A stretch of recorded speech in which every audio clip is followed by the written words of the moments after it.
La famille, bonjour à tous, j'espère que vous allez bien, que vous avez passé une bonne journée. Bon, honnêtement les gars, je vais pas vous mentir, pour moi c'est pas une surprise. Je m'y attendais. Quand tu vois l'épopée de cette équipe d'Espagne sur cet Euro, c'est incroyable. Ils ont fourni le plus beau football de cet Euro. Je suis désolé, hein. Pour moi les autres équipes, avec tout le respect que j'ai pour tout le reste, n'ont pas été à la hauteur. Quand je parle des autres équipes, je parle bien sûr des cadors, et j'inclus la France, l'Angleterre, l'Italie, la Belgique, le Portugal, d'accord. Donc voilà, les élites, on va dire, de ce football européen. Pour moi, la seule équipe qui se démarque, c'est les Espagnols.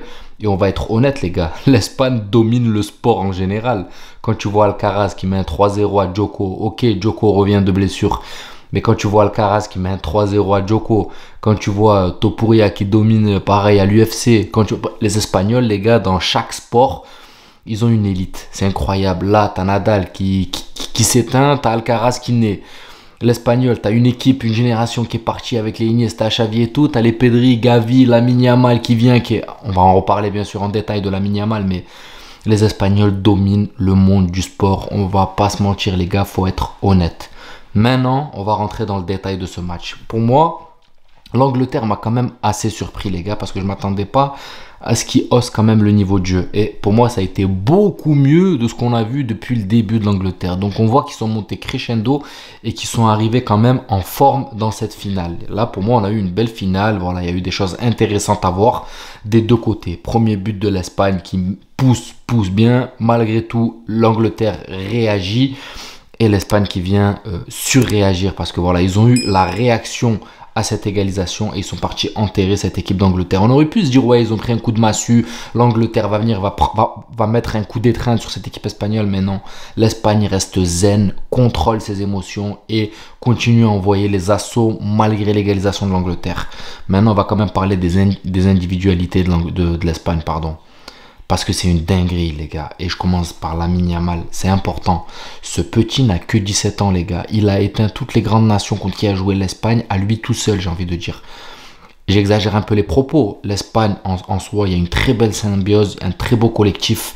Mais sans les deux ailiers, là, sans Lamine Yamal, sans Nico Williams, c'est pas la même Espagne. Et ces deux-là sont des armes de destruction massive, les gars. J'ai pas honte de le dire, hein. Je suis madrilène, je supporte pas le Barça, mais il faut reconnaître quand t'as des joueurs qui sont de ce niveau-là. Et Lamine Yamal, ça fait mal, les gars. Et il y a un truc à dire aussi, c'est que il n'a que 17 ans. Ça veut dire que tout ce qu'on voit là est perfectible. Il n'est pas au summum de son art. Tout ce qu'on voit est perfectible. Et il y a des choses encore perfectibles.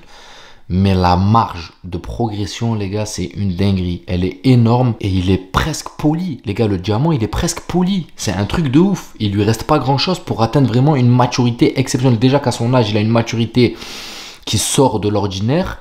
Mais quand tu vois qu'il peut encore s'améliorer et devenir encore très très fort, quand tu vois que à la fin, sur une des occasions où il frappe sur Dani Olmo, qui laisse passer le ballon, et que tu vois Lamine Yamal qui frappe sur Pickford, tu vois que ça, tu vois, c'est encore, il peut encore l'améliorer. Mais quand tu vois tout ce qu'il a donné sur le match, c'est incroyable. Moi, je vous dis, hein, ce petit-là, le Barça a un joyau. J'espère qu'ils vont savoir l'utiliser et qu'ils vont pas le rincer comme Pedri.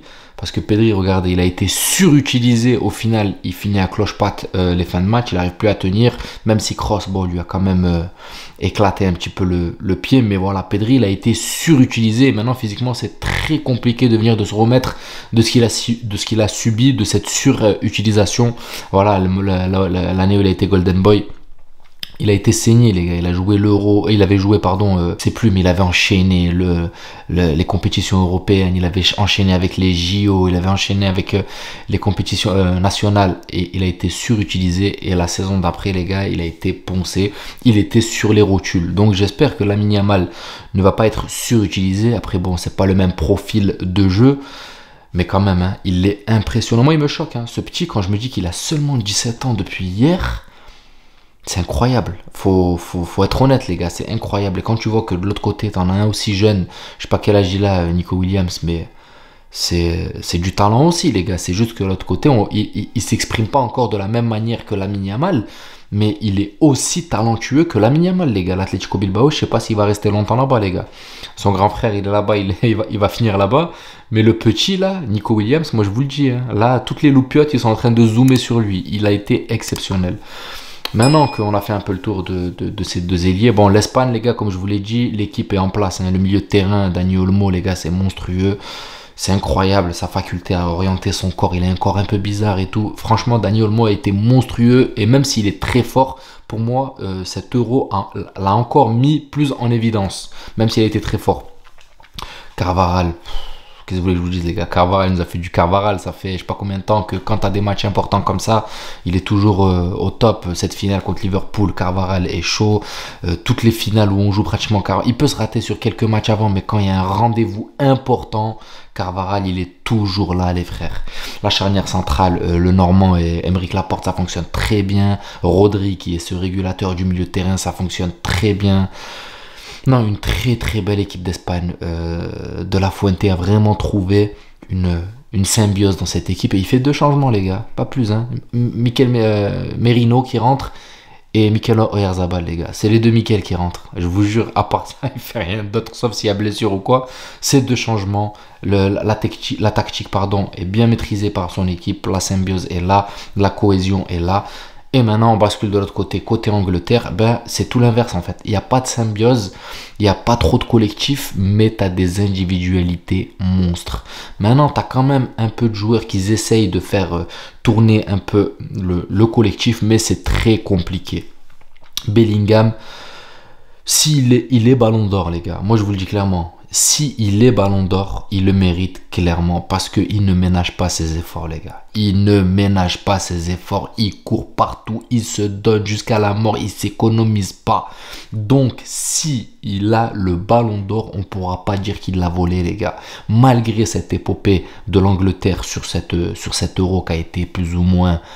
Voilà, mitigé parce qu'ils commencent très mal, ils font des matchs très médiocres et petit à petit on voit un meilleur visage.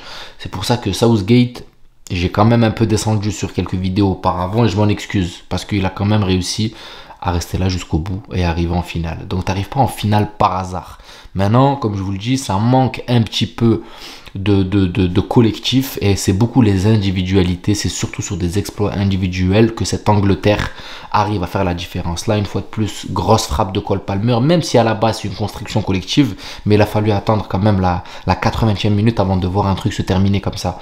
Voilà, belle déviation de Bellingham et Cole Palmer, c'est pas normal qu'on l'a vu aussi peu sur cette compétition, les gars. C'est pas normal qu'on l'ait vu aussi peu sur cette compétition. Un mec qui est là, qui a fait remonter tout le tableau à Chelsea, à lui presque tout seul, les gars, qui a réussi à gratter l'Europe à cette équipe de Chelsea, à lui tout seul, et tu lui donnes 10 minutes par match, pour moi, c'est pas normal. Il y a des moments où il devrait prendre la place de Bukayo Saka, même si Bukayo Saka lui aussi a permis à cette équipe d'Angleterre de se sauver. Mais pour moi, Cole Palmer méritait d'avoir plus de temps de jeu et il n'est pas le seul.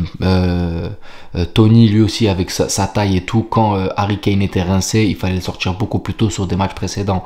Maintenant, c'est vrai que quand tu as un Harry Kane qui peut faire la différence à n'importe quel moment, mais là, tu l'as senti que sur ce match, il est très lent, il est rincé, il perd un peu de tonicité. Et j'ai trouvé un Harry Kane beaucoup trop fatigué, les gars. Clairement, peut-être la fatigue de la saison, mais tu sens que beaucoup de stars, beaucoup d'élites sont lourds. Maintenant, bon, l'Euro est terminé. Les Espagnols sont devant. Cette équipe d'Angleterre, malgré que cet Euro est mitigé, arrive à sortir en finale. Bellingham est peut-être ballon d'or à l'heure actuelle. Maintenant, on verra. Même si pour moi, je vais être honnête, comme je vous l'ai dit, j'aurais voulu que ça soit Vinicius, mais Bellingham est plus proche maintenant à l'heure actuelle. Donc, voilà la famille. Félicitations aux Espagnols qui dominent le sport. Faut être honnête, il faut le dire. Ils dominent le sport. Bon, après cet après-midi, j'étais pour Carlos Alcaraz. Maintenant, ce soir, j'étais peut-être pas pour l'Espagne. J'aurais préféré voir Bellingham terminer son épopée, mais je suis pas trop dégoûté parce que d'un côté on a quand même Nacho et Carvajal qui prennent 7 euros. Donc voilà, au final on est bien, on dort bien. Et puis voilà, je vous souhaite une bonne soirée. N'hésitez pas à vous abonner, à liker, ça donnera beaucoup de force à la chaîne comme vous le savez, et prenez soin de vous.